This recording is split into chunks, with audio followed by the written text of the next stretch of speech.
homicide detective. I've interviewed thousands of people, from serial killers to ministers. Welcome to the interview room.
And dignity, and to save herself from being brutally raped.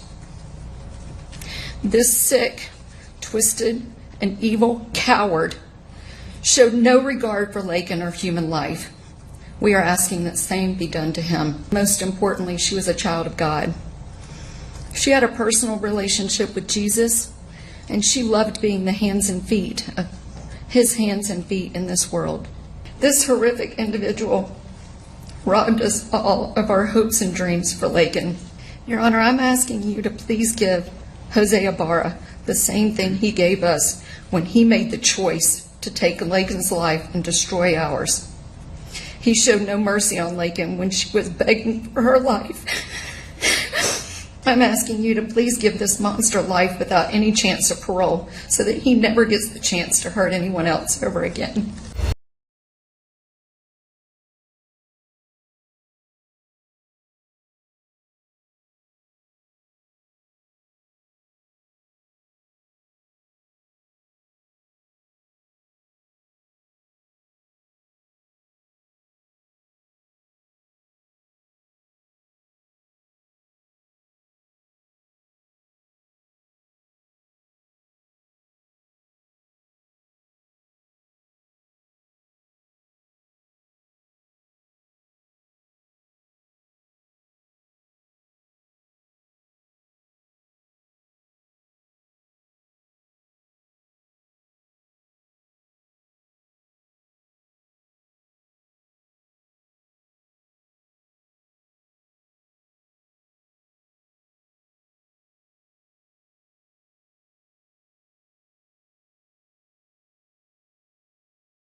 Good evening, everybody, and welcome to the interview room.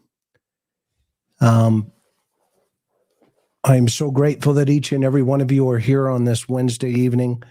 This was kind of a special circumstance that I thought I would put together because I think put together this presentation tonight because I do believe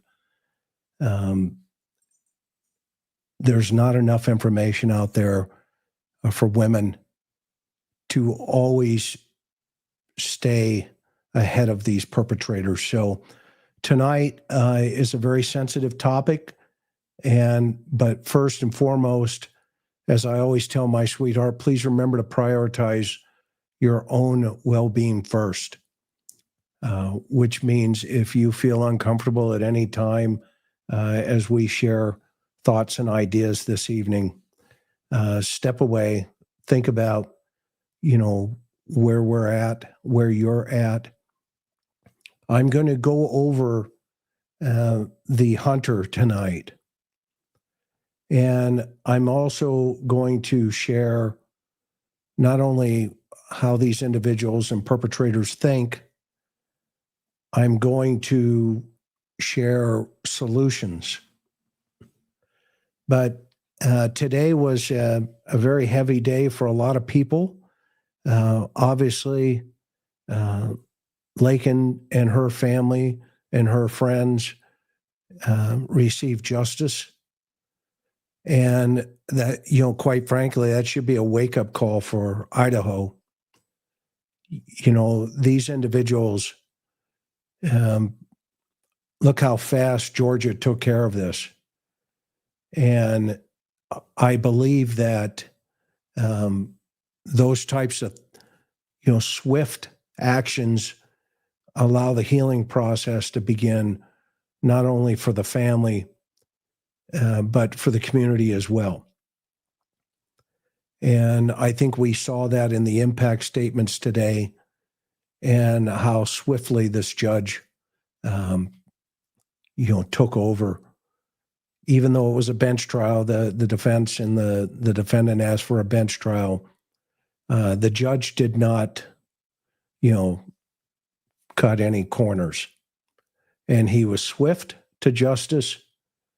And now this individual can go into the penitentiary system and see what happens there. But tonight, I'm going to approach this from a couple different directions. This is a very difficult circumstance because I do believe, there are many elements at play here, not only with Laken's case, but obviously Marin's case. And then, of course, there are, Kayla and a couple other victims. And I am victim focused. And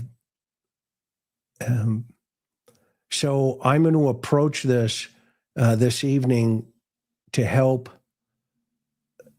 not only my wife, my daughter, our grandchildren. We have, 5 grandchildren. Our oldest is in college. And then we have, in between a young granddaughter who's in high school.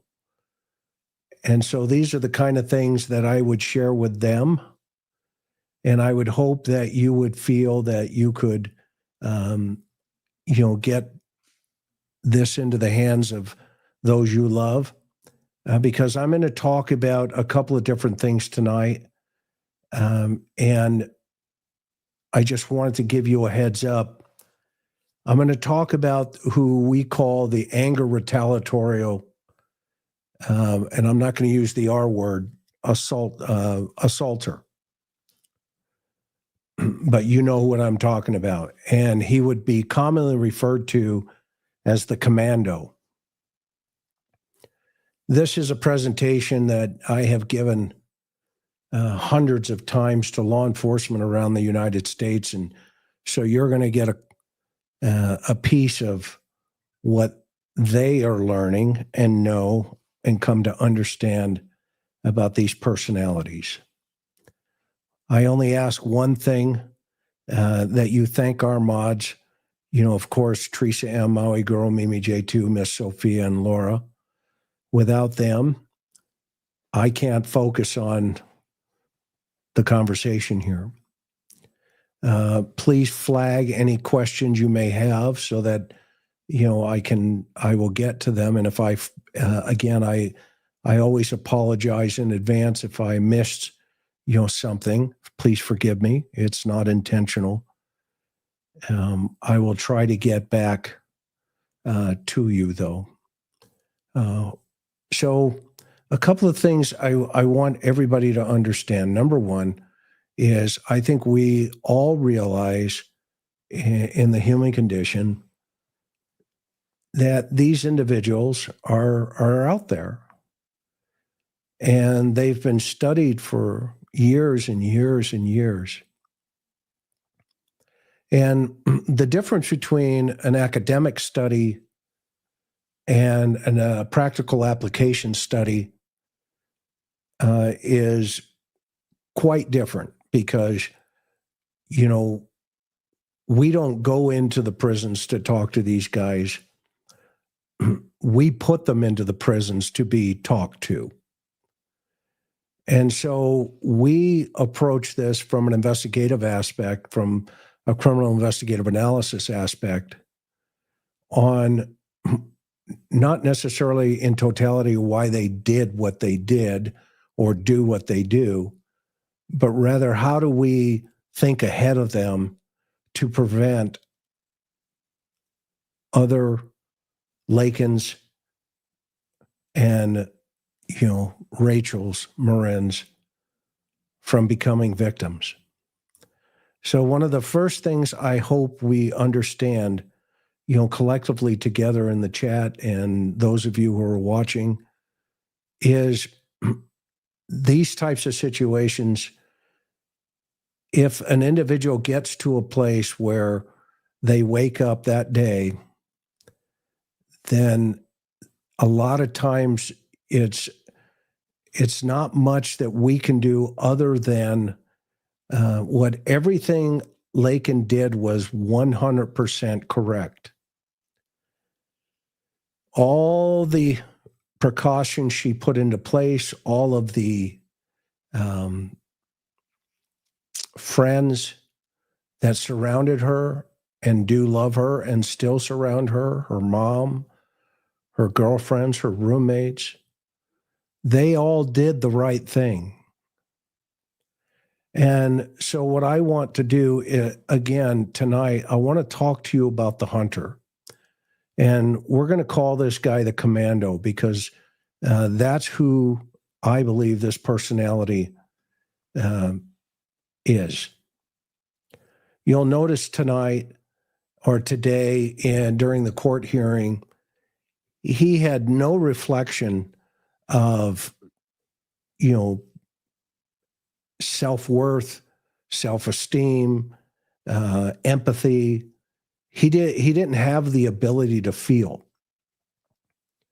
And when we look at some of the video that I'm going to play here tonight, we have to understand that the purpose of his assault and these individuals' assault, there are two purposes. The first one is to punish and degrade women. He woke up that day with both of these purposes in front of you. The second one is he's angry at women. But his first motivation for this whole situation is to punish or degrade women. So in law enforcement, we would call that reflective personality trait, meaning he's reflecting his personality and his anger towards his victimology. And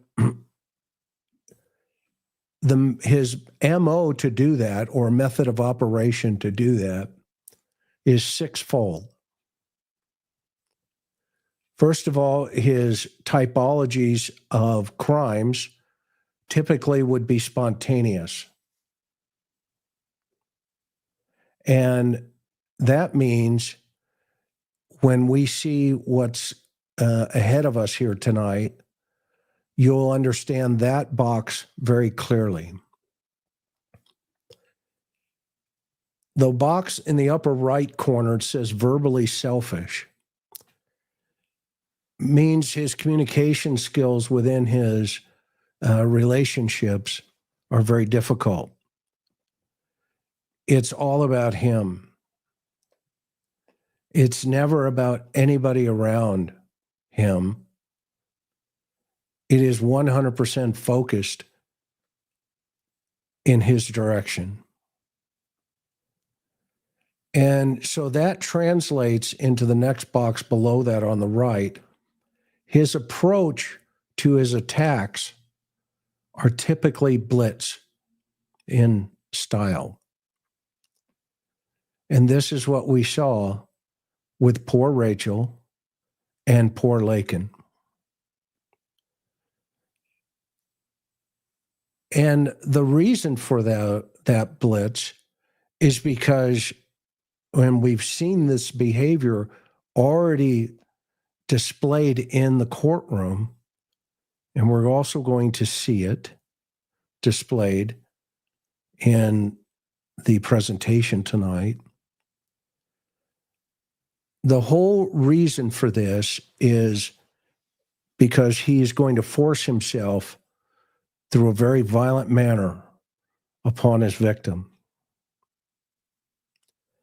And in this case, this is Ibarra, what we're looking at tonight.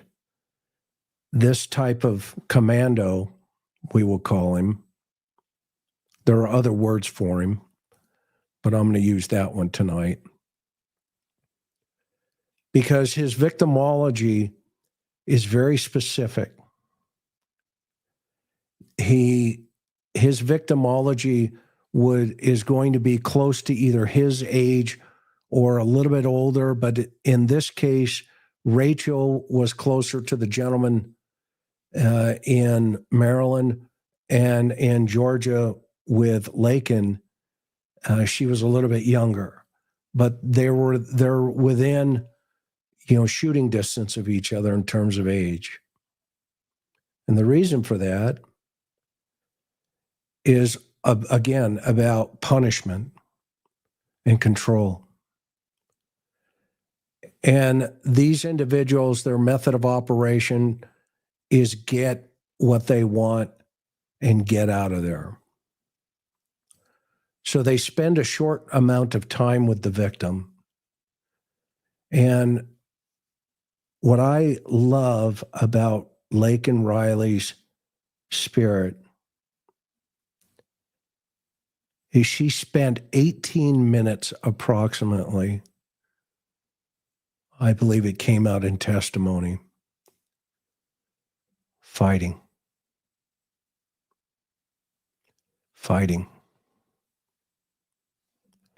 And he did not anticipate that, because his anticipation of that assault would be short and controlled.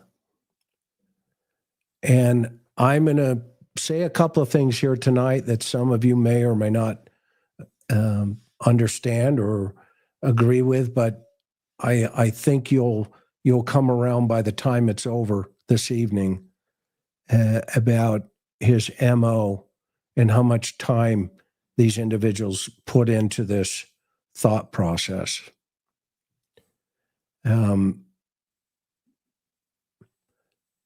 His method of operation, I'm going to pull myself out of here for a second so you can see the bottom. Their pattern is episodic, so meaning there's not really a consistency in relationship to attack Tuesday, attack Wednesday, but they usually display a clear pattern based upon the victimology, the time of or the geographic area. Those are the types of things that we would be looking for, and they would be very consistent.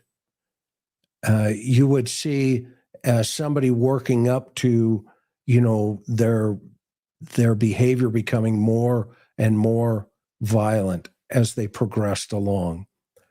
And they typically may select symbolic victims, meaning somebody that has, harmed them emotionally if they have any emotion, which they don't. But these are the typical excuses that we hear, when we interview these individuals. Molly Tibbetts is another good one. Yes. And the reason they drink or take drugs prior to an assault is to build the courage, because deep down inside, they are cowards. And that's why I love Laken, that she gave this guy a run for his money. The fight in her was not anticipated in him. And that usually leads to an uncontrolled sexual response, because they don't anticipate a pushback.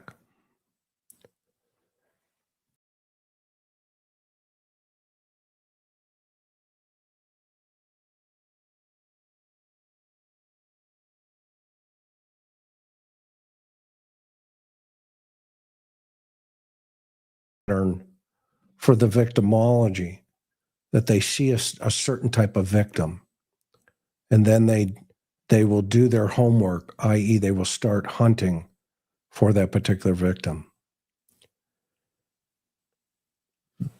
But there are consistencies. The very first one is they're explosive in nature, in their temper, and in their personalities.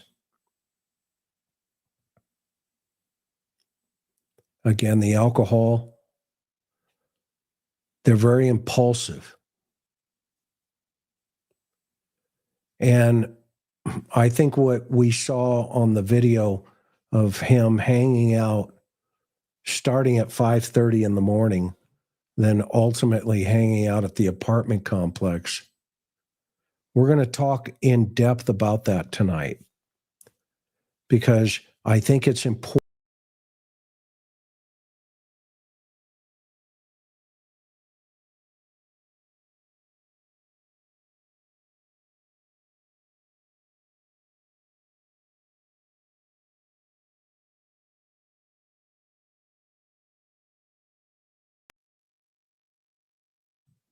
Can you hear me? Put your face back in and get back in there. There's nothing else sound.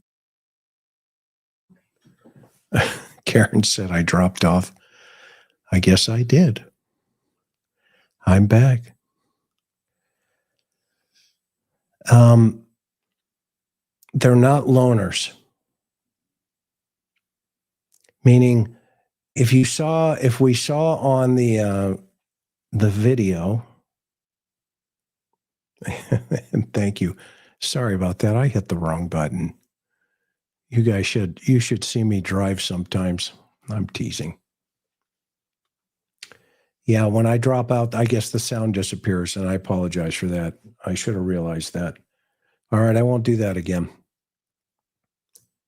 In fact, let me fix this. How about if we do that? There you go. Sorry about that, everybody. Karen, she comes, and says, "You're not talking." I'm like, that's maybe a good thing sometimes. I don't know. We'll see. Anyway, in that video by the bus stop, there are people moving, and this guy is just trying to blend. And I just think that's fascinating in a very weird way, but at the same time, from a law enforcement investigative analysis perspective, law enforcement needs to see that behavior. These individuals are extremely self-centered. They can project this, hey, suave, Rico Suave kind of concept. Almost, they're con men. And you'll hear even how he participates in the jail phone call where he's convincing his wife, he's trying to control her over the phone. They typically like action type of jobs, things that, they can pretend they're macho, but also they are potentially skilled laborers in construction type or, those types of jobs. Again, always remember these individuals will attack at any time. There is no set time. They typically don't own a home. They will rent a home or live in apartments. And this fit right to the T. And of course, their vehicles will be consistent with their life status at that time.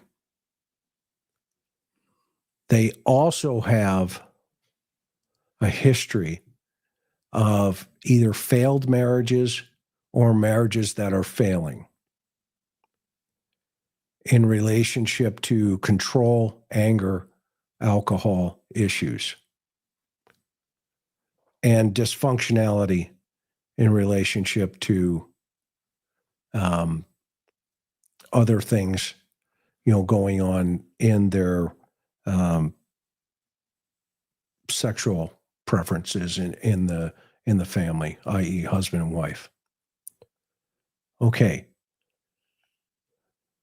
Now, let's talk about, just for a second, I want to show, remember the other day we were talking about, the guy was seen with a bag and there was no rocks at the crime scene. Well, I had said, no, I don't know about that part because it will be consistent or inconsistent with the type of personality that we would be looking for him to, carry around a bag of rocks. So I noticed this is the area where she was pulled into, where the GBI, Georgia Bureau of Investigation, had roped off, and they had it taped off. Notice that big pile of rocks there. I think there was a big fight. And I think that pile of rocks became advantageous to the perpetrator. He grabbed them and utilized something to that effect.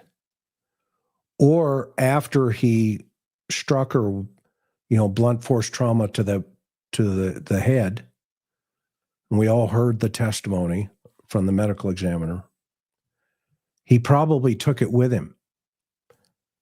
And I'm assuming they checked that big pile there,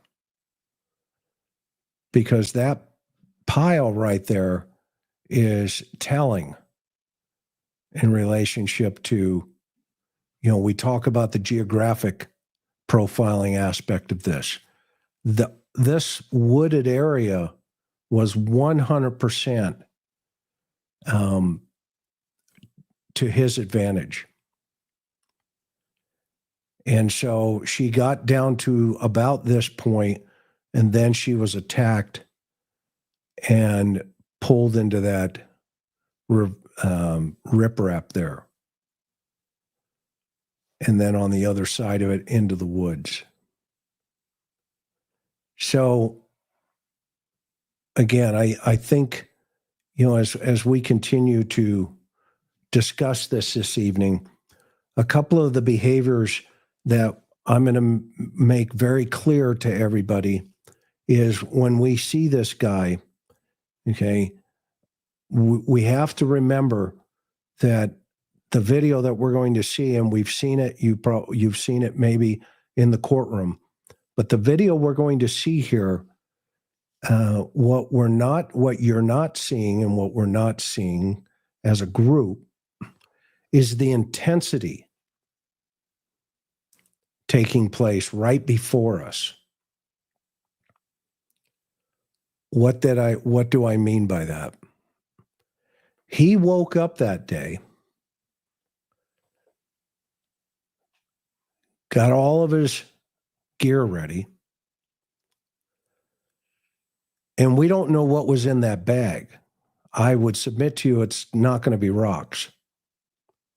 It could be an SA kit. It could be bindings. It could be a whole bunch of other stuff that we don't know. And the reason for that, he had a target. And I will submit to you tonight, it was not Laken initially. But it was that young lady who lived in the lower apartment on the first floor. Right down the street on that path. And he couldn't get in. Let me show you what I mean.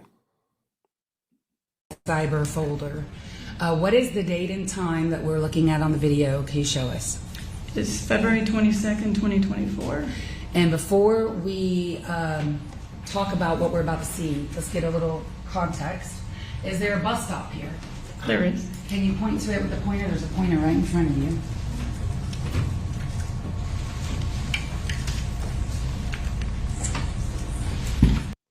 Okay, in the upper right-hand corner here is you can see the suspect and what this program has done. And what it is there are two light poles. People are calling them trail cams, but they're basically connected to the university. And on that, they have some software that there's a company called BriefCam, BRIEFCAM. They're an Israeli company, and they have the technology to do this. Okay, and if you want to see them, the company is called BriefCam. Okay. Now, again, I want to remind everybody tonight, this is a very sensitive topic, and I don't want to have anybody, scared. I want to empower you to empower yourself and think about, okay, what would I do? And because the young lady in the apartment that we're going to talk about here did the right thing. So for tonight's topic, I want to be sensitive, and please remember to prioritize your own well-being first tonight, okay? This channel's not going anywhere. You can come back later and rewatch this if you have to. But one of the things I want you to see and know, which we know now post-incident, is he got up that morning, and this is 06:52 in the morning. He was up an hour before this, and he was on the hunt. Okay, he was on the hunt. And that one little path that you saw goes up to his apartment complex, and that's what the Georgia Bureau of Investigation detective is pointing out here in this video. And in this frame, where's Building S? Building S is over here to the left. And the road that we see that there's now a red line on, what road is that? This part here is Village Avenue Extension, This is Rogers Road where they come connect at the bus stop. She cannot hear you. I can tell by the way that she's taken. Okay, so I want to answer Maria's question. Why do they choose joggers? Maria, that is an excellent question. I don't think they choose joggers. In this case, this is evidence that we're seeing here that he wanted to choose something else, and that unfortunately the jogger, i.e. Laken, became a victim of opportunity. I don't think he targeted Laken. He did once he saw her, and quite frankly, there's a higher reason for that, and we're going to get to that as we go along in this tape here. But I don't think she was specifically that day the target. She became the target. Okay. In your head, you're going to have to say that one more time into the microphone. Just say it again. The road on the right is Millage Avenue Extension. The road on the left is Rogers Road, and they come together at the bus stop. In this frame, do you see a pathway to the Celia Azul apartment complex? I do. Where is the pathway?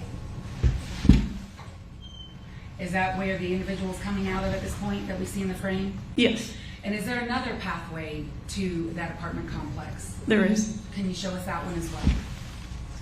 Okay, so that's further back. And if a person were to continue walking down Rogers Road, where would you end up?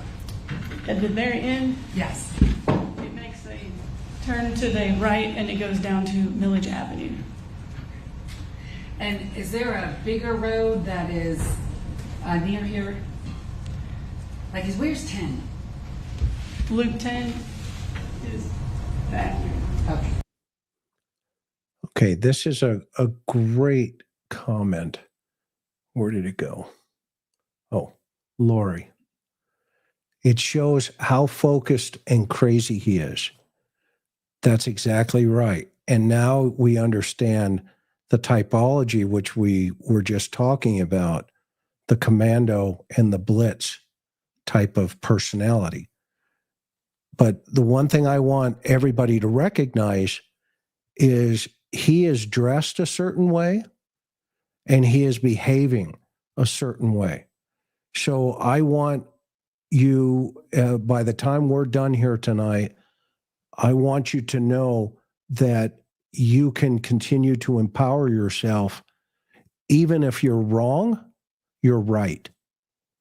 Because if we start seeing individuals like this, you know, with the outfits, with the intensity, you know, displaying itself, you know, it's all you can put into plan another option, but Laken did not have that option. She did not see him. Okay, this is the first victimology. He reminded me of Brandon Wilson, who ran into a woman on the beach, and he had this thought process about, you know, do I take her? Do I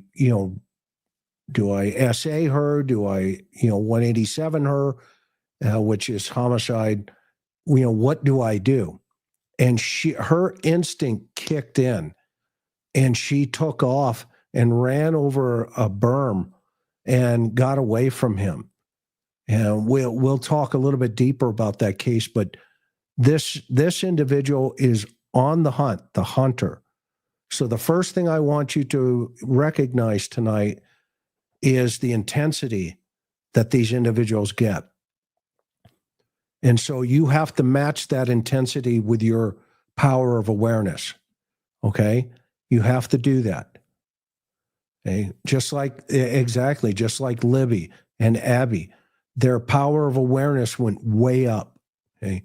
And then you have to counteract that so that you set off this alarm bell inside the suspect, because time is their enemy. And we see this starting to happen to him during this video.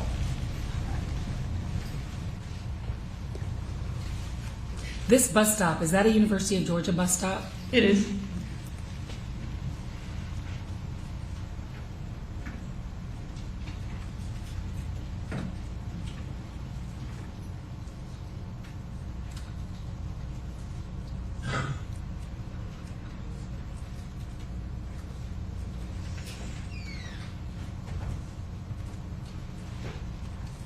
So the cup is a prop. It's just a prop. It has no value for what's in his mind. It's a prop. So if he's seen, he can play off like he's drinking something.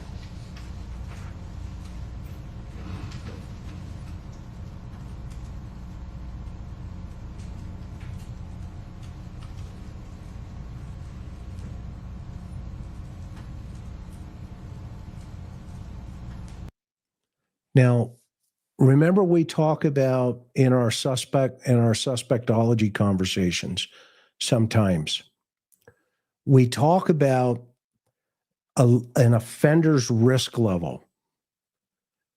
All right. We have the victimology's risk level, and then we have his risk level, the suspect's risk level. Is he raising or lowering his risk level by the way he's looking around and observing what's going on around him?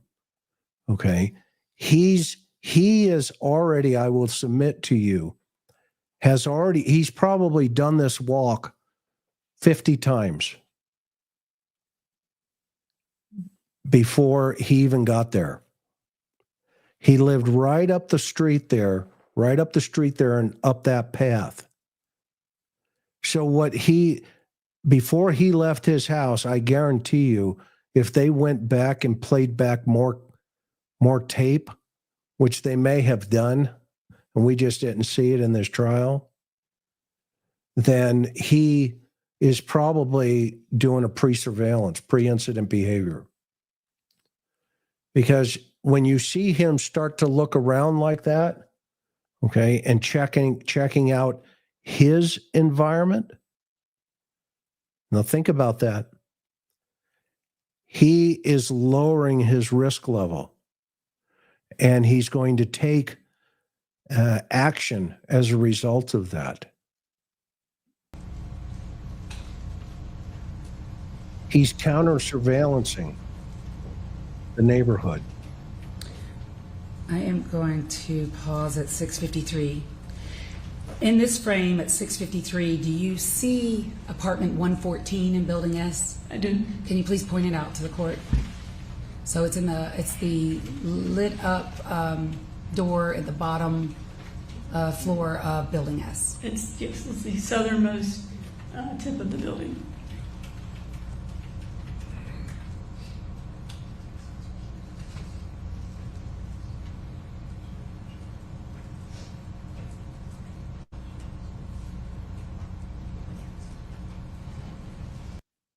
Now you see all of this that we're witnessing here is important for us to remember. All right, it's important for my granddaughter and my daughter to remember, and my wife, and any other woman in my circle of influence. He is hesitating.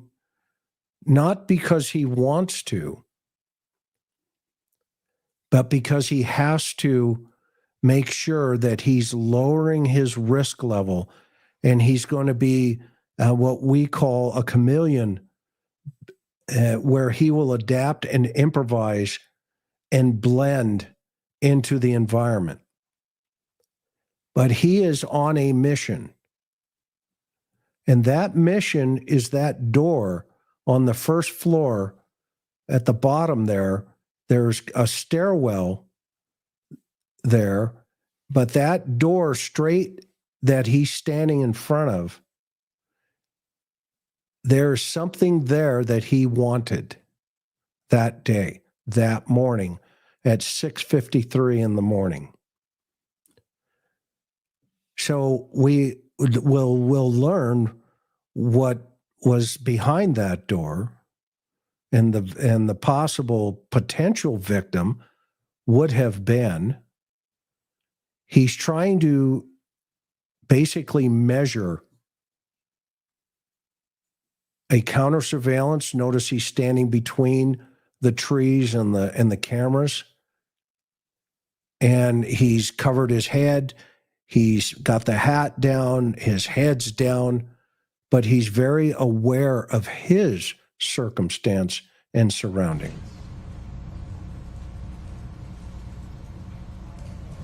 He's checking out the camera. Not sure if it's going to pick him up.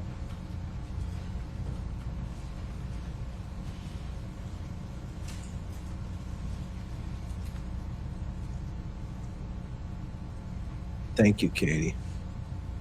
I will assure you, he has been to that door many times before this morning.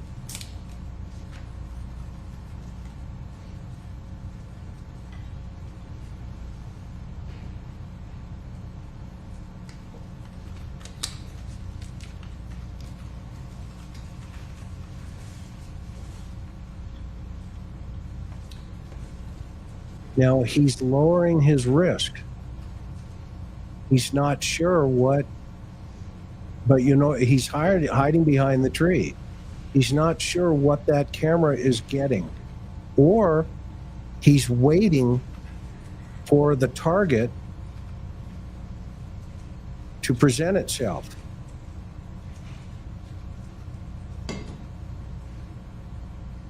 He's readjusting his hood.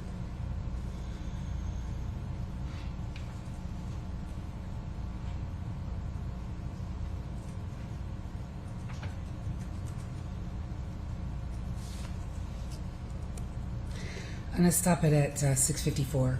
First of all, in the entire hour that this individual is around this area, does he ever talk to anyone? No. Ever engage with any person? No. Do you see from 6:52 to 7:54 this individual go to the Building S door? Yes. In that time frame, how many times does that person go to the door? And we're going to see them each time. 6 times. And can you see on your video of those 6 times how many times that person actually opens the screen door? Twice. And Okay, now let's think about that. He's been there over an hour, and his intensity is to keep him there. That drive, that SA drive inside of him has basically taken over to the point where he knows the cameras, he knows there's a possibility, but he's willing to take the chance. He's willing to take the chance to go back. Let's think about this, because we're going to witness it. This is the intensity in these guys. And it's important that we understand this. And it's important if you as a woman, if you feel that, creepiness, that weird feeling, you're right. You are right. They will project it multiple times, and you need to react to that. And you need to respond to that. It may be change course. It may be what this young lady did inside that apartment.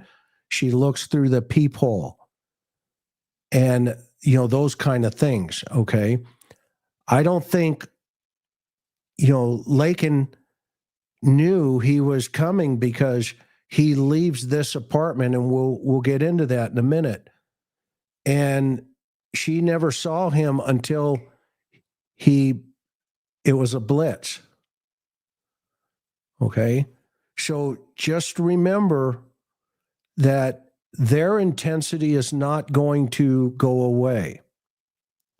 So it's up to you to change course direction if it's a car you're not feeling good about, or if it's somebody across the street, if you're running, just stop, run into, make a U-turn or do whatever you need to do as the circumstance presents itself. But just remember to do it because you're right. Okay? You are right, because here we have two circumstances, but we have one perpetrator who is focused on accomplishing what this perpetrator wants to do. And you have to follow your God-given instinct to make sure you react. Don't be fearful. Fear is the opposite of faith, and knowledge is power. Okay, so the reason I'm doing this program tonight is to empower you as a woman, and so that you and all of us out there are helping with each other, and you're passing this on to somebody else, because the young lady in that apartment felt it and she reacted to it, and she's with us today. And he was frustrated and left. And that's where he ran into Laken. The nature of this footage, how would you describe this footage? Is it great, grainy? I mean, how would you describe this? At times it is good quality, at other times it is a little grainy. Why is that? Is that just a function of the camera? Yeah, it's connected cellularly, so sometimes when there's motion, it the quality gets better, but then when there's no motion, the quality disappears a little bit. And did you make screenshots of this still video at some point in your investigation? Yes. I'm going to hand you what's been marked for identification purposes. States Exhibit 85, States Exhibit 84. Do you recognize those items? I do. What are they? There are pictures of the individual that was seen walking around the building. And are those some of the screenshots that you made? Yes. The state moved to admit States 285 and 284. Any objection? Yes, they're admitted.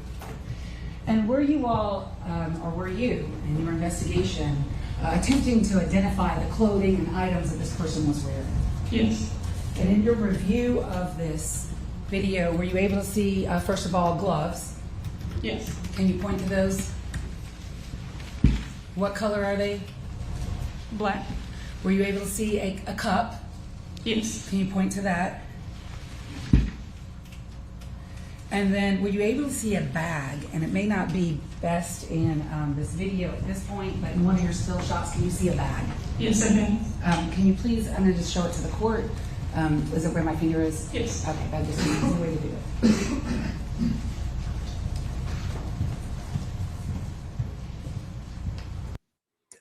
it. One of the things I want to, this is great advice, Nicey Marie. Listen to the little voice in your head. Your voice in your head is your sensor guide. Never ignore it. That's why we're watching this tonight. You are 1,000% correct. And thank you for saying that. What a wonderful comment. Okay. The bag, in my opinion, I could be, because I've seen this before. The bag, in my opinion, probably held items to utilize during the assault. With Laken, he did not get that opportunity. But his intent that morning initially was to get into that apartment down on the bottom.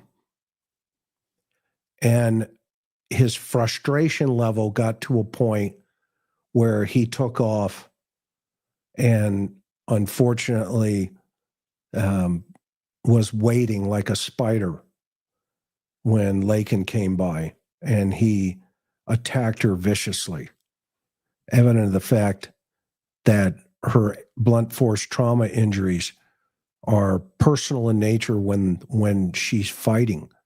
but she did everything correct. Everything correct. If you ever are in that circumstance, just fight for everything you have. Pick up a rock, hit him in the head, bash his head in.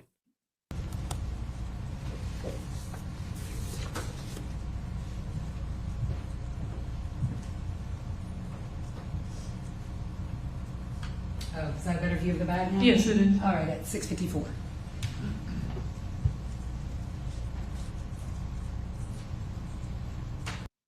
You see, he's doing counter surveillance. This is a perfect opportunity for him in the morning.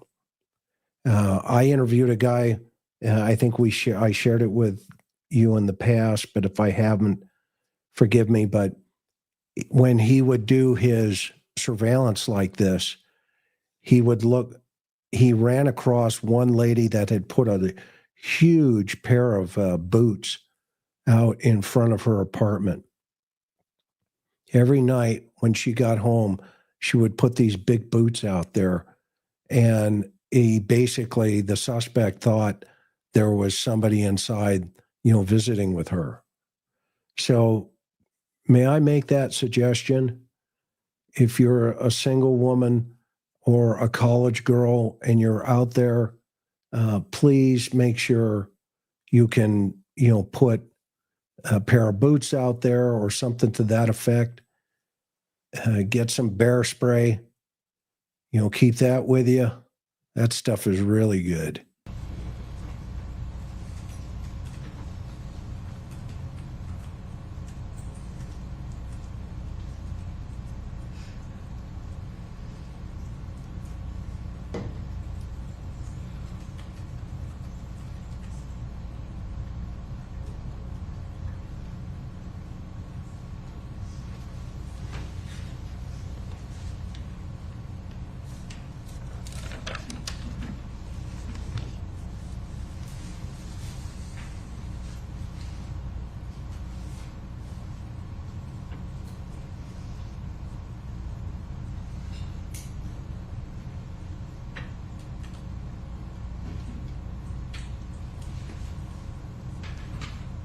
Now think about the fact that he spent almost an hour outside.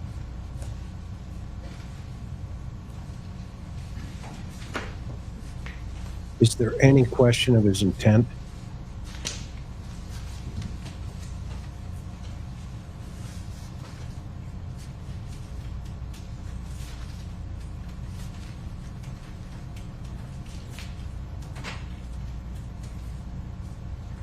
Thank you, Delta. So watch him now, because here he goes into the back, and then he comes around the front, and they've spliced it. Watch him go to the door. Okay, he's checking it out. At 658, what door did that individual just walk by? 114.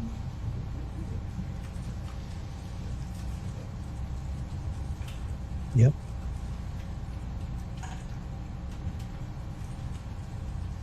Now he's going to take a position of cover, all surveillance. He's counter surveilling.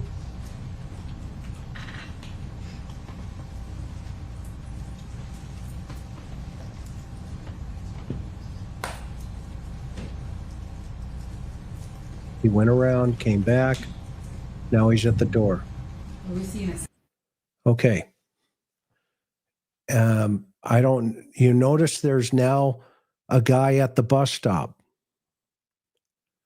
All right. There's a gentleman at the bus stop. I can't tell, if he's a college student, probably, but the suspect's at the door. I don't think he's noticed that guy yet. But even if he does, he's not gonna lose his intensity. And this guy was on the hunt. There is no question. 701. We see him walking up to 114, and he's standing in front There of he the door. goes, Now he's the opening the first time. outer screen door. He's going to of the check apartment. the door. Okay, there's a good product out there, guys. Yeah, they're not a sponsor or anything like that. We just have them on every door in our house. It's called Flip Lock, FLIPLOK. And it's a lock that goes and drops. And it takes your door strength from about 300 pounds of force to get in to 1,600 pounds of force to get in. Okay. So I would, and you can buy them, and dads could put them on their college kids' doors, or, you know, put them on your own house. It's called Flip Lock. Okay. Great product. Highly recommend it.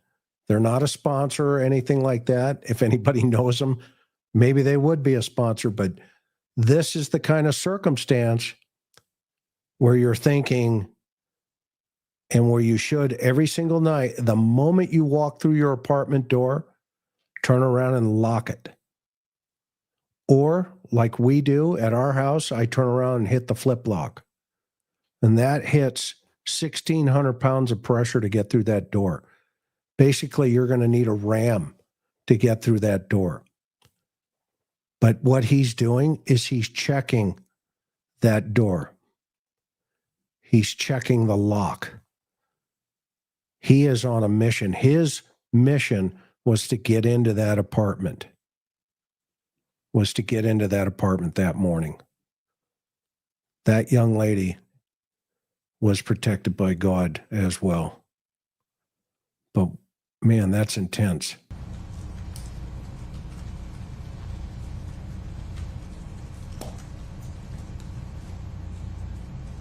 There you go, Lori.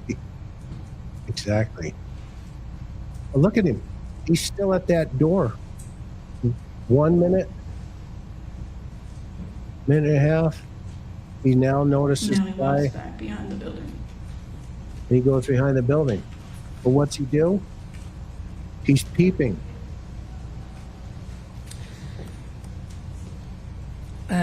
And now our next clip is at 7:06, so that's how Cyber just put it together. Yeah. So we're Correct. not watching 5 minutes of dead video. Correct. But when you see him go to the back of the He building, walked around the back of building. building, are there windows in the back of the building? There are. And are there windows to 114 in the back of the building? Correct, and it's on the ground floor, so it's Yes. looking at, It's very you know, easy. head level, chest level. Yes. middle. Karen, can you put the link to Amazon in the chat for people on the Flip Lock? You'll notice his intensity here. Again, he wants in that door. This is so important to remember. Okay? This is so important to remember because it's going to give you an idea of, God forbid, if anybody you know was ever, attacked or anything like that, the suspect's not going to give up. Okay. So you have to fight like all heck to break away, get away, just like Laken did for 18 minutes. Just fight, just fight. Poke him in the eyes, splash him in the ears, break those eardrums if you can. Kick him in the where. Just fight, scratch. These guys, he woke up 2 hours before this because he's now into an hour, almost an hour and a half into this, and he's not giving up. He wants in that door, has no idea. The victim inside that room, and she is a victim because he was stalking her. She has no idea the intensity of what's going on outside.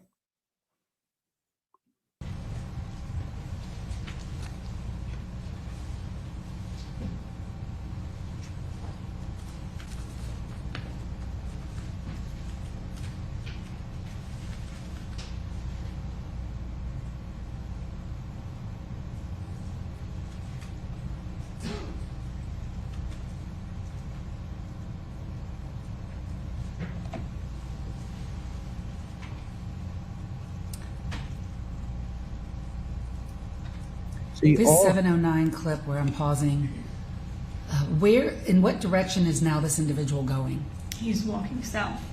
Okay, and the IM fields from here, intramural fields, you're familiar with those, correct? Correct. Where are they in relation to where he's walking?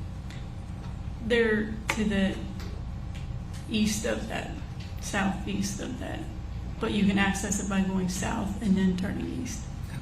Would this individual be walking in the direction of the IM fields? Yes.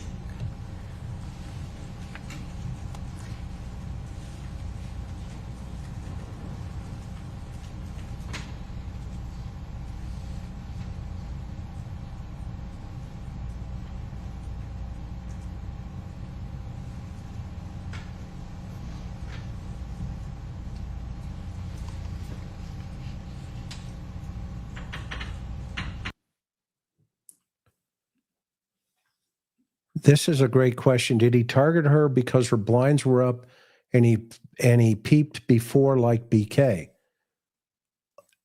Not necessarily something that she did, but yes, he saw an opportunity. She probably presented outside multiple times. He probably saw her. And he put the plan in motion. Remember, for him, this individual is not thinking about anything other than the fantasy. He has already assaulted her in his mind. And now that motivation, that fantasy that's gone on up there and as intense as it is driving him. It's the driver. Okay. And she has no idea what's going on.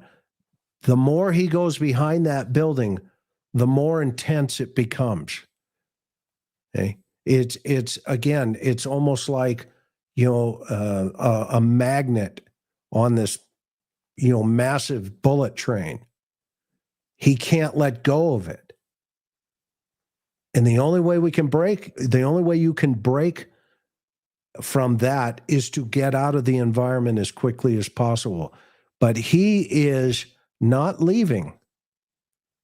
He's still thinking, okay, I got to do something.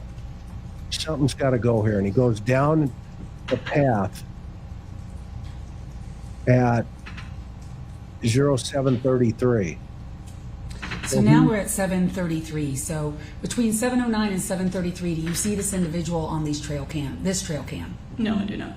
Okay. So he's headed down to the direction where Laken ran. Now, what he's doing is he's creating Plan B. He's creating Plan B. And this is why when she comes running by after this, he had already had this in motion. So his intent was already in motion. The second thing to understand is you're not going to change the way these guys think. It ain't going to happen.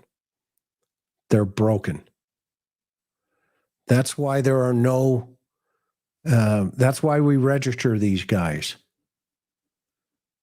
these RSOs. We register cars, we register weapons, and we register RSOs. And this is the reason why, one of them. But this gives you a very clear understanding of how these individuals operate.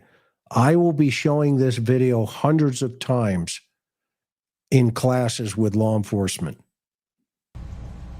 Because remember, he's lowering his risk here because there are now people starting to hang out at that bus stop.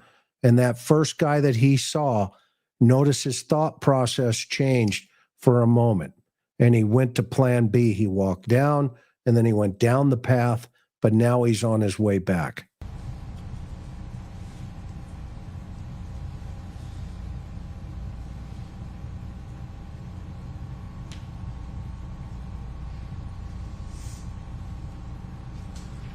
and he's walking along the side of the path. And at some point, he comes back up.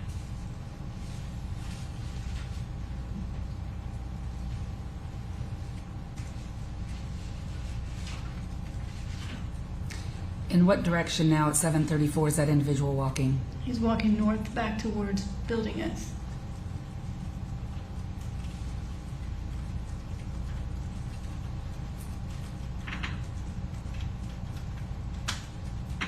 See, there's a lot of kids that are coming out, going to go to school. They're going to get the bus, and so he is still measuring.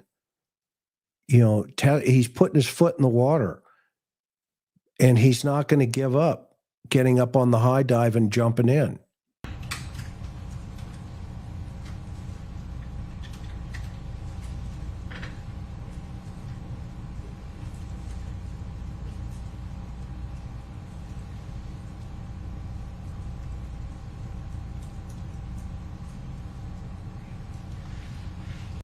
Okay, let's think suspectology, guys and gals.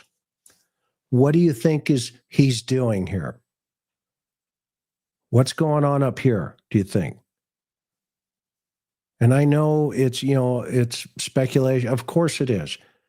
But when you do this enough times and you've talked to these guys, it becomes, something that they're processing. What's going on up here? He's relentless, yes. What is he lowering? He's escalating, yes, vet girl. Intensity internally, but he's scoping, he's hiding, and he's lowering his what? What's the word? No wrong answer either, by the way, everybody. Okay. His risk, exactly. Thank you, Jetta girl. His risk factor. He is measuring what we call a geographic profile environment. He is measuring, can I get away with this? I know what I want. I know where it is. It's like the rat that keeps coming up to the cheese on the trap and runs around it, smells it a couple times, taps it, not really sure. That's what he's doing. Only he's a monster.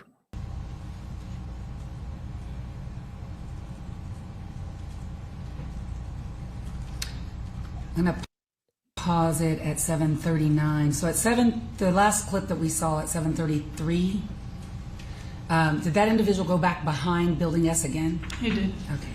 And I asked you about the windows in Building S, and is that States 276 has already been admitted? Is that what the Lonnie, that is a possibility. The problem for him, though, is it expands his risk into the outdoor environment. He wants to get into that apartment, which will lower his risk for the assault. back windows look like in the back of that building, It is. and how they were also on that morning? Correct. Just publish again to the court 276. So he leaves in that direction at 7:33 towards these back windows. Correct.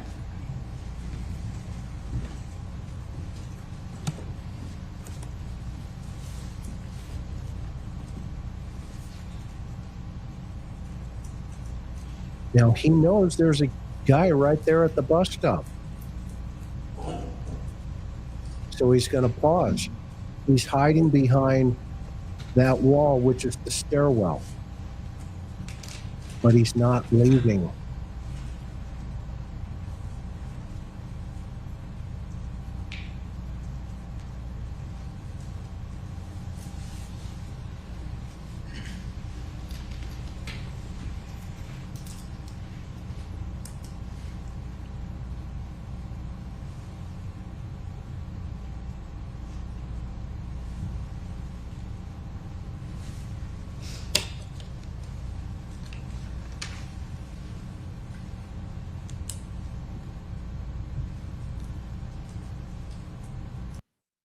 Here he's projecting that chameleon that we talk about.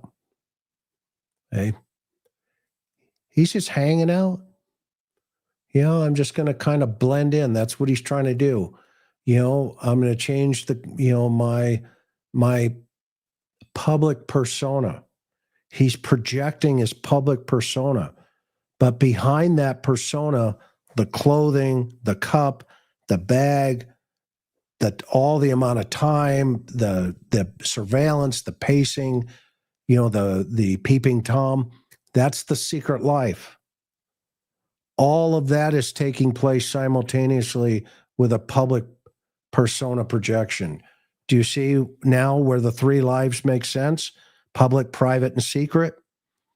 Everything going on here is a public persona, but there's a secret life underneath that. And that's what we mean when we talk about the three lives that we live. This is exactly, you know, as Hippie Bit says, Agape Love, a monster on a mission. That's exactly what he is. He is a monster on a mission. But that monster is projecting himself in a public environment. Okay. He's just kind of blending in, allegedly, you know, according to his brain. Yeah, if I hang out at the window, maybe they won't notice me. Okay. But he's waiting for the opportunity for either an obstacle to clear, i.e., somebody get on the bus and leave because he sees those two college students walking around. Okay. And so he's measuring what's his next move. Where do I go? How do I get there? He is on a mission. Great concept. He's now standing in the cutout window in the stairwell. What is that cutout window? There's a stairwell inside there, and there's just the cutout that they have in there. And that's at 740? Yes.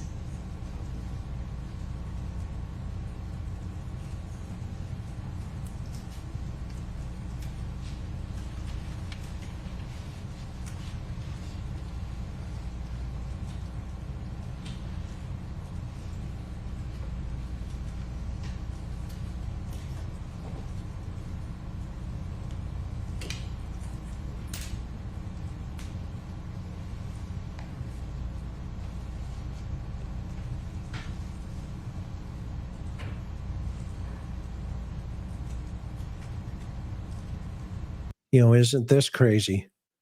This poor woman here has no idea the danger that even she was in that morning. She had no idea. Thank the Lord, those two other guys were walking around there kind of, you know, waiting for the bus because he was on a mission. But he knew. And then here comes another young lady down the stairwell who's going to walk right past him. But there's too many people, too many obstacles, too much risk. And she walked right by him.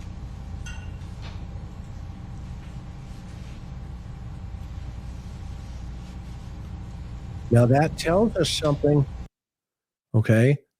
That tells us a whole bunch of information. He's on a mission. We know what his intensity is. We know he's the commando, as we'll call him. Okay. The retaliatory guy, anger, hatred of women. And there's a young lady, college student, just walked right by him. But notice, does she look back behind her? No. She just walks right by him. That's confidence. And that's a projection. Now, his other problem, obviously, is the other people at the bus stop. But right there, she turns around and looks back. That's her. I would submit to you, when the cops got to her, and I know they probably found her, she had that spidey sense and says, yeah, you know, I remember that guy, you know.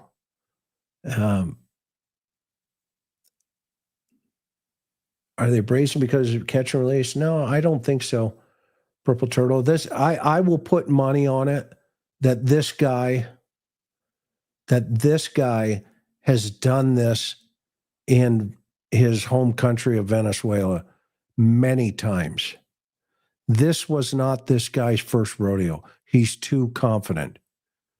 He was too confident. Every form of behavior that he's projecting is measured. Every form of behavior that he's projecting is measured. 100%. And that tells me, from a criminal behavior analysis aspect, that he has a confidence level.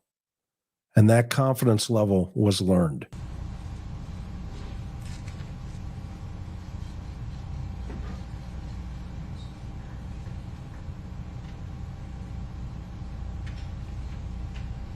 Spiritual, that's a great question. Probably. They're probably, the guys and that young lady that passed him are all measuring internally as well.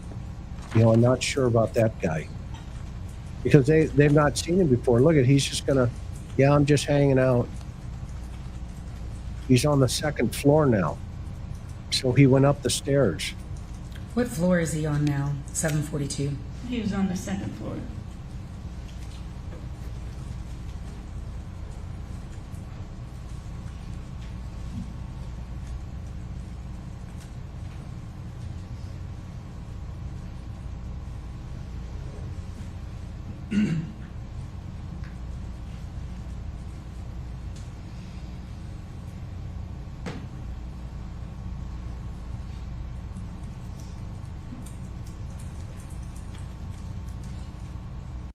Now, here's a question. Do you think he knows the bus schedules?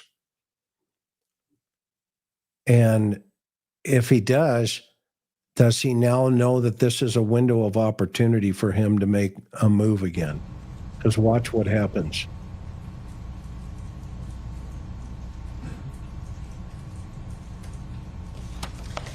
At 743, is that a UGA bus? It is.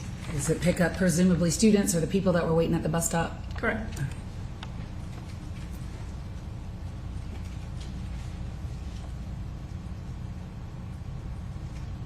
Thank you, Connie.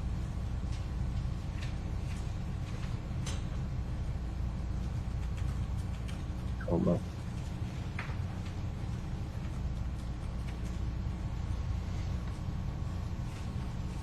Now watch him make a move. Where he going? He's lowering his risk. Now it's my time.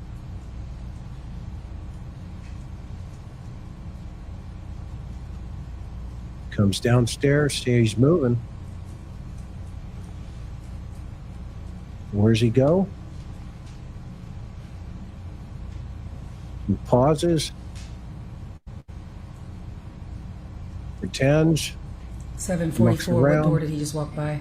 114. Making direction sure. and- What he did is he went around, made sure he peeped in that his target was on target, and now he's coming back around. Now we're at 746, so hold on. So it goes from 744 then to 746, so 2 minutes are missing because we clipped it together, correct? Yes, because But you watched all two minutes in between of 744 to 746. I did. All right. We see him disappear at 744. Does he go again around the back of Building S? Correct, he does. And how many minutes later does he come back again to the front? 2 minutes. And that's what we're about to see here at 746. Yes.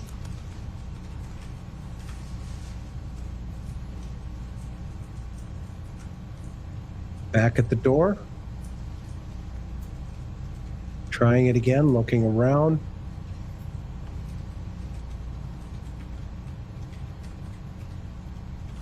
Does he touch the door at that time?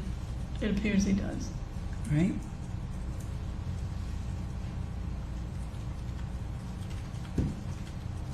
Back And again. again, it's 7. Now we're at 748. Again, we lost about 2 minutes. Yes. In between 746 and 748, Where does he disappear to, in what direction? To the back of the building, and then comes back So again. 2 minutes later, he's back at the front door. Correct. And that's what we just saw. Yes.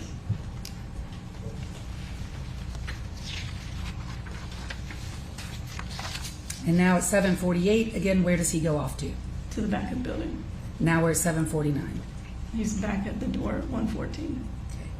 Does he touch the door at that time? It appears, it's hard to tell because of the quality of the video, but he doesn't open the door. Okay, guys, I think we can all agree this is his target that morning.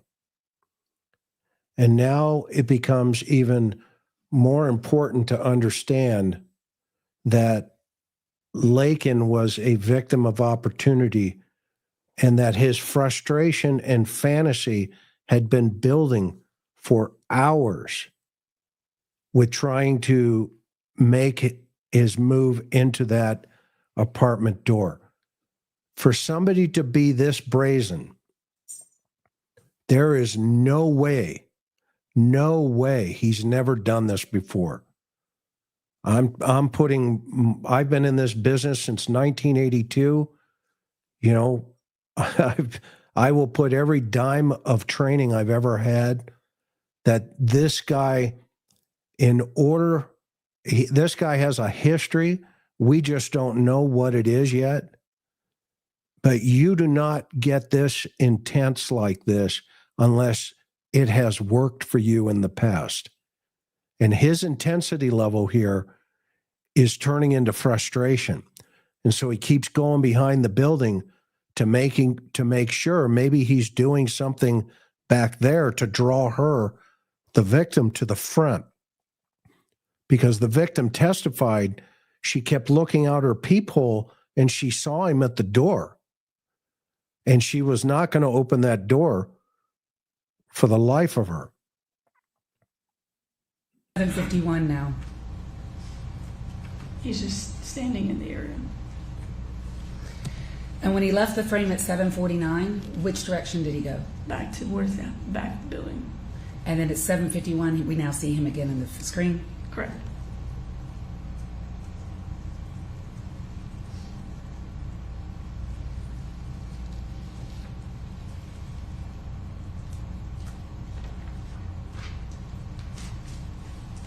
His intensity is still here. He's not leaving. See him waiting.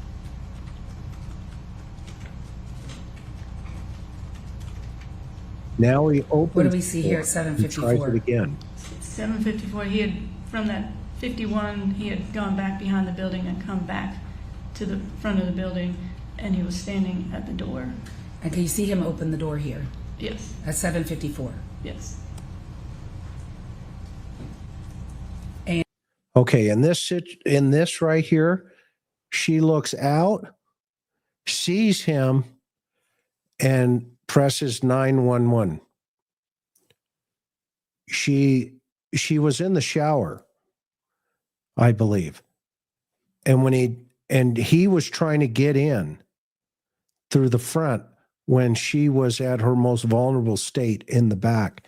And he was going around looking through the back through her blinds to see her. And so he was moving in the front and he kept getting, going back. But the point being here is she's starting to look through and get ID on him.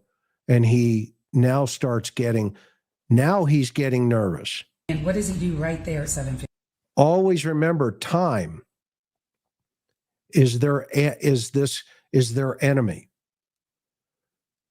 I've told Karen as much, 1,000 times, honey, always remember time's their enemy.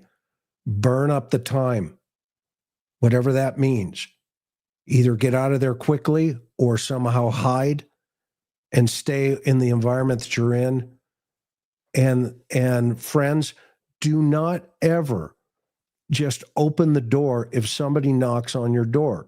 Get a Ring doorbell if you can, but if you're a college student, don't ever just open the door. This young lady did everything correct.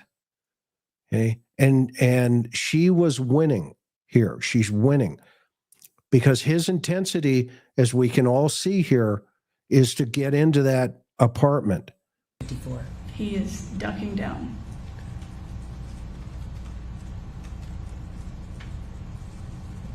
What direction is he going now? Back behind the building.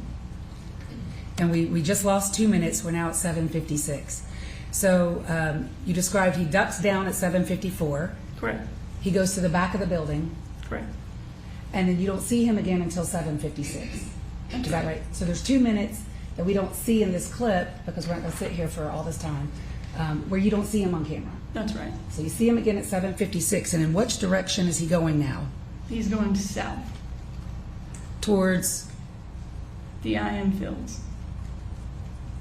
And here he disappears into the woods. There's no path there, just woods that he goes into. Also, if you have small children, teach them not to just arbitrarily open the door when somebody knocks. Just because it's somebody dressed up in a FedEx outfit or something to that effect, look out. Make sure there's a FedEx truck with that uniform. If it's a fake, a lot of times in Central America, they'll dress up like utility guys. Okay. And they utilize that as a ruse to get through the door. And so in today's world, don't arbitrarily open that door. Make sure you have a peephole. Make sure you can talk to people through the door. You can talk to people through the camera. Don't tell them that if your children are there, make sure they understand. Don't say, yeah, mom and dad aren't here. Don't do that. Okay. Make sure they understand never to answer a question about if your mom and dad are home. Have them say, yes. okay, I'm going to stop it here. So in this time period from 6:52 to 7:54, we've just watched all of that. So at 7:54, which is almost 5 minutes to 8 in the morning, he is walking now south. And what was plan B? Because we saw him execute it earlier on. He had a plan B, remember? We see him walk up, go back down that path, and now it's 9:05 in the morning. Do you see, first of all, is this person alone or with someone? Alone. And have you watched in all of your hours of video review in this case, have you seen Diego Ibarra? No. Okay. In this time period? No. Okay. Have you seen him before? Yes. As a matter of fact, you swapped him, and we're going to talk about that, right? Correct. Do you know what Diego Ibarra looks like? I do. And have you looked for him in all of these videos that you have reviewed? Yes. And on the 22nd day of February 2024, you ever see Diego Ibarra on this trail cam? No. Now I want to move on to the other clips, and then we're going to go back to your last clip that you made, okay? So what time are we at now? 9:05 a.m.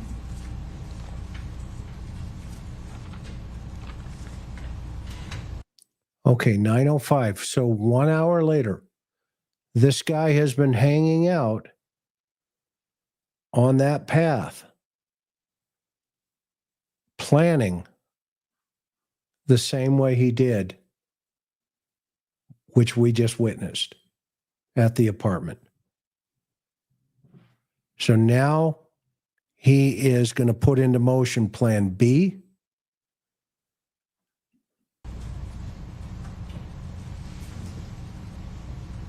What part of the trail are we on? This is Millage Avenue Extension as it's coming towards the bus stop. What time? And you said 9:05 a.m.? Yes. And do you recognize that individual we see in the screen? I do. Who is that? That is Laken Riley.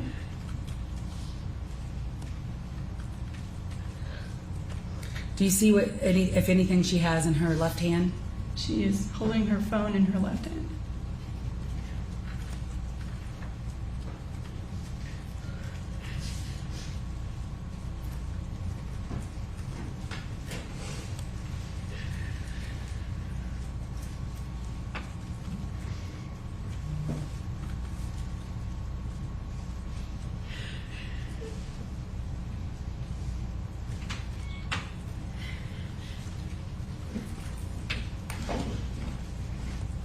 What direction is she running?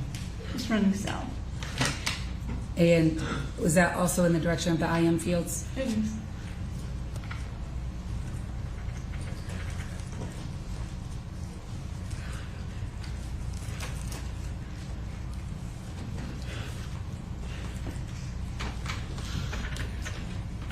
She now went east towards the IM fields and the railroad tracks. At 9:06 and 49 seconds? Yes. Now there is a path that goes up to his apartment complex on the right. And then if you take that left, it goes down to this dirt trail, and then there's a stairs that go down, and then you go across a set of railroad tracks, and then you follow that around, and then it drops you out by the lake. And eventually it drops you back to this area. And this is the area where he attacked her. And there's a bench that you pass to get to this. And, you know, there was testimony that obviously she wasn't, you know, her radar was way up, but there was no cameras and there was no signal in these areas. So what do we learn from this to help all of us? If you have a daughter, granddaughter, child at a university, make sure they know the dead spots or, you know, the areas where their signal's going to drop. All right. We want to be very akamai and teach our children and teach our friends, friend to friend, hey, you know, etc. She did everything just right. Laken Riley did everything just right. His intensity was so high up there that he was literally an animal full of rage. And now we are at a different time period. What time period are we at? 11:36 a.m. What part of the trail are we on? This is Milledge Avenue Extension. These are her And do roommates. you recognize those two individuals that we now see in the frame at 11:36 a.m.? I do. Have you met them before? I have. And what are their names? Sophia Magana and Lily Steiner. And the dog is? Champ. Okay. Is that Sophia's dog? It is. Which direction are they going? They're going south.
Now what time are we at? 11:55 a.m.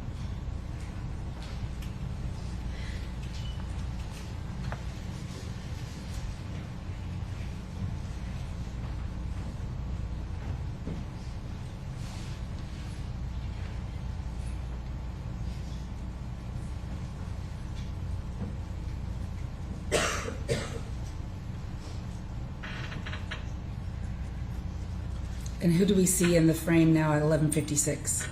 Sophia and Lily and the dog Champ.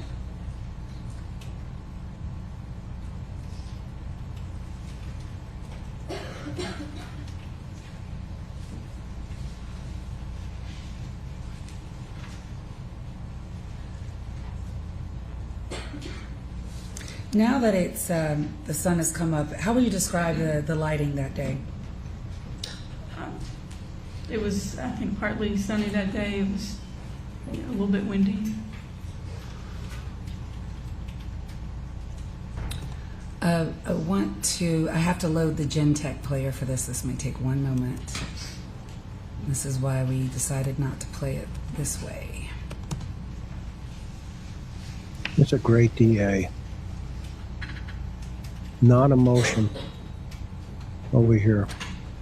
So you told Nothing. us you watched while we're waiting for the Gen-Tech player to load. That this trail cam for the entire day. What were you looking for?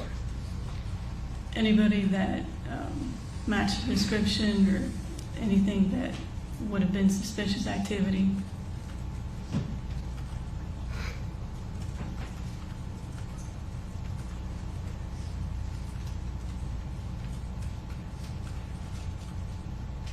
He's wearing headphones for interpreter. It's a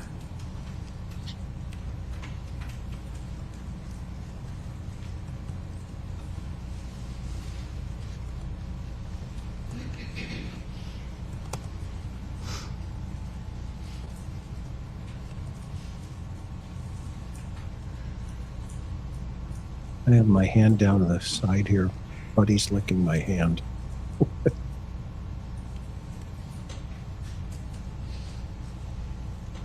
I'm going to now play the part of your 279 that says Ibarra return. First of all, I'm stopping here. At what time are we at? 9:41 a.m. Is this still the same trail camera? It is. And in this frame, do you see the cut-throughs, for lack of a better term, to Okay, now her GPS, her Garmin GPS, stopped at 9:28. And this is I think she said 41? the Celia, how do you say? 9:41, so 28, 38, 40, almost 15 minutes he spent down there after time of death. It's one sick puppy. I'm glad he's gone. Man. Say it again, Celio at Celio at Azuli. say it one more time. Celio at Azuli. Okay, was that the name of the apartment complex at the time? It was. Okay. Can you spell that for Madam Court Reporter? CIELOAZYLUK. Celio at Azula. Show us where the two cut-throughs are to that apartment. Could you make it bigger? I can. I will answer this question, not knowing the totality of it. But I can guarantee you that he was preparing his fantasy for the next time. Now that he's killed in his mind.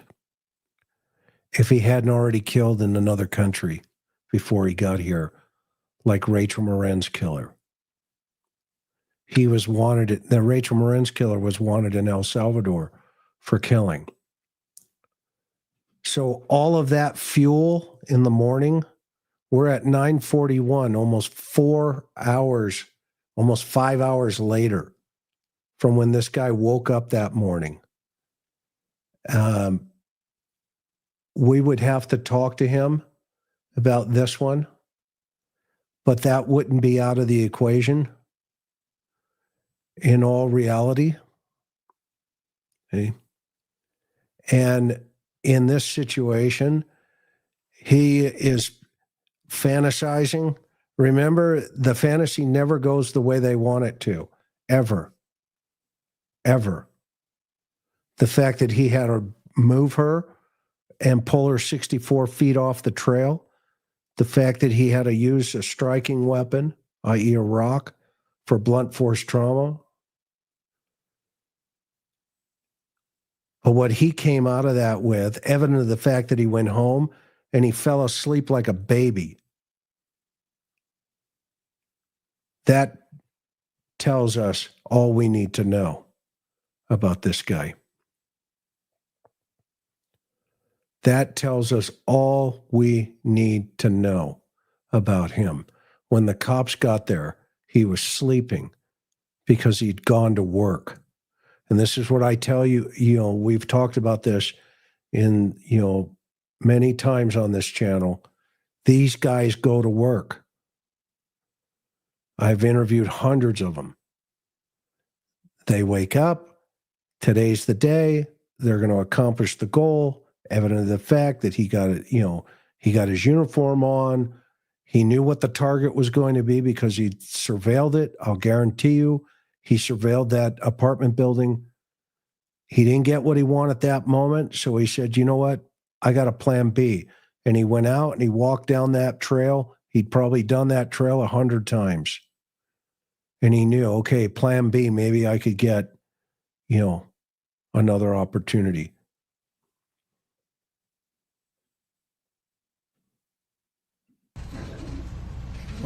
I wish they would have thrown the DP on him, to be honest with you.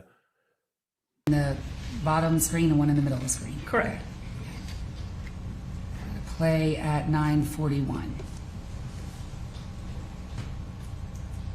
Watching the far distant on the path. The very far north end there. Watch the path. There he comes. We see some red now coming through. Well, I just saw some red. Hold on, stop. There I'll he stop is. it at 9:42 He's coming from the area where he left her body. a.m. Do you see the Yeah. red? Yes. What's the red? It's detecting motion, the camera. And what do you see an image? I see a blob, appears to be a black blob. And in what direction is that blob heading? He's going west towards the Celio at the Zulik Apartments.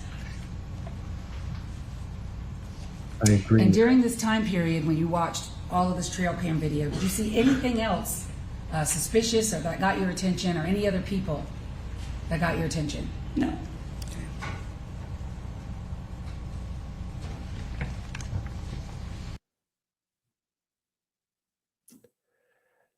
Barb, I don't think he had targeted Laken, excuse me. Laken, the target for him was the apartment, the girl in the apartment, and she became a target of opportunity. And he expelled his rage because he did not get what he wanted. He's past feeling. You can see it. He's got dead eyes, as we used to call them. His whole way of doing life about women was and is about punishment. That's his deal. He punishes and degrades women because he's angry at them. There is, as Janine says, there is nothing behind his eyes. Absolutely nothing. And you are 1,000% correct. And he's a sadistic psychopath, Sandy. He's right on the edge of what we becoming, a sadomasochist. I mean, this guy is the worst. He's getting up there in Dr. Bricato's book to getting close to a 22. If he would have kept on going, he would have gotten away with this even further. We would have never seen the last of this guy. He kept on moving. because he had all of this inside of him. He had all of this inside of him. As always, guys and gals, please take care of yourself first, your well-being.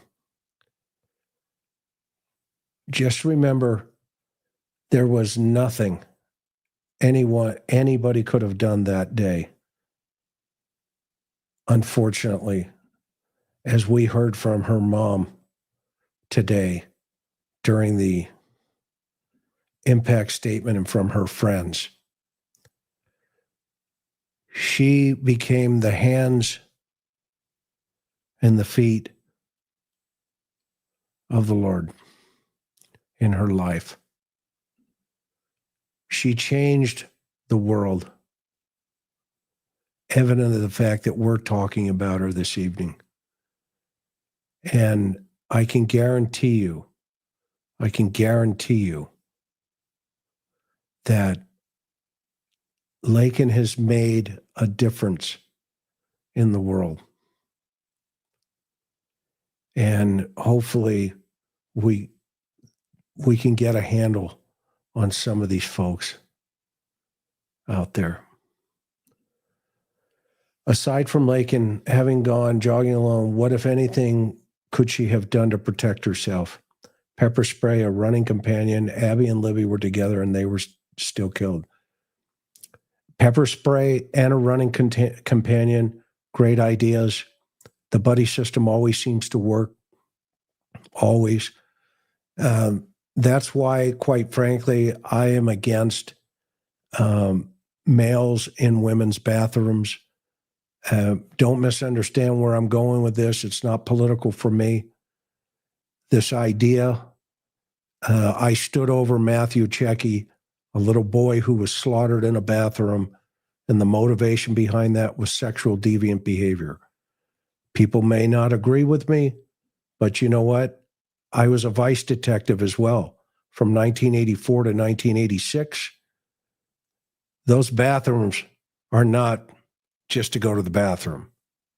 Let's be honest with each other in this country.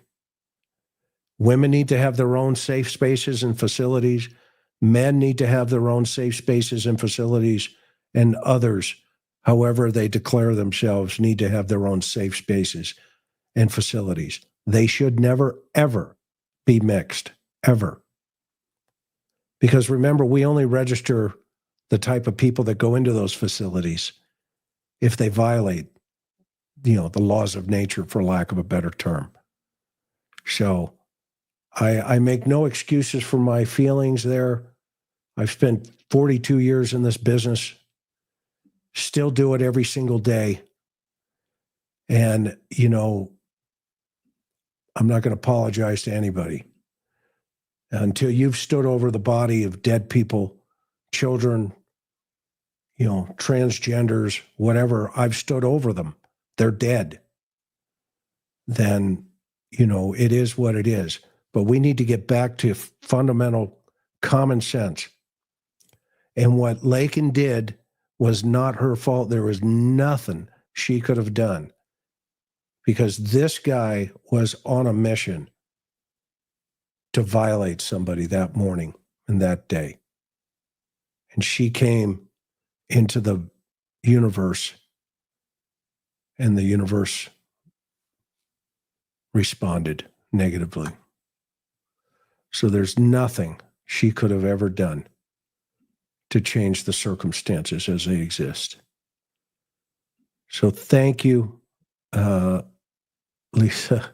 What a kind gesture. We're so grateful. Always run with a friend if you can. Always run with a friend. All right, everybody. We're going to see you on Sunday. Please continue to take care of each other. Look out for one another. Tell your friends what you're doing. Turn on Life 360 if you have it. And then if you wouldn't mind, if you would hit the like button and share this with your friends. Karen and I and Buddy would be grateful for your kindness and your thoughtfulness. Thank you. Aloha. Let's have a good evening.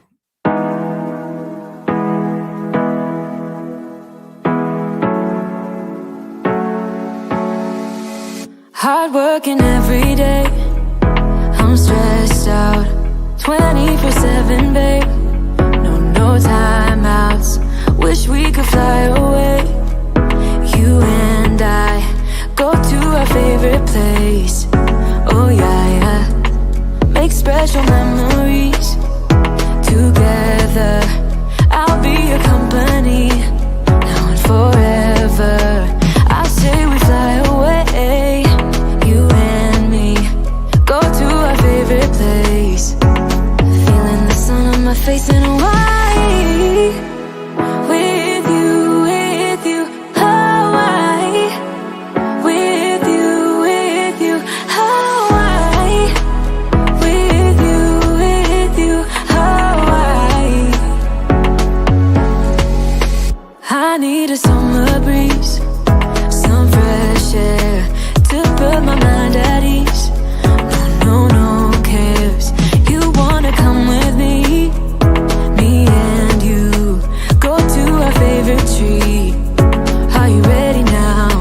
We jump on a plane now. We're taking away. Yeah, we're taking away. Don't hesitate now. We're taking away. Yeah, we're taking away. We'll never come down. We're going away. Yeah, we're going away. You and me. Feeling the sun on my face in a while.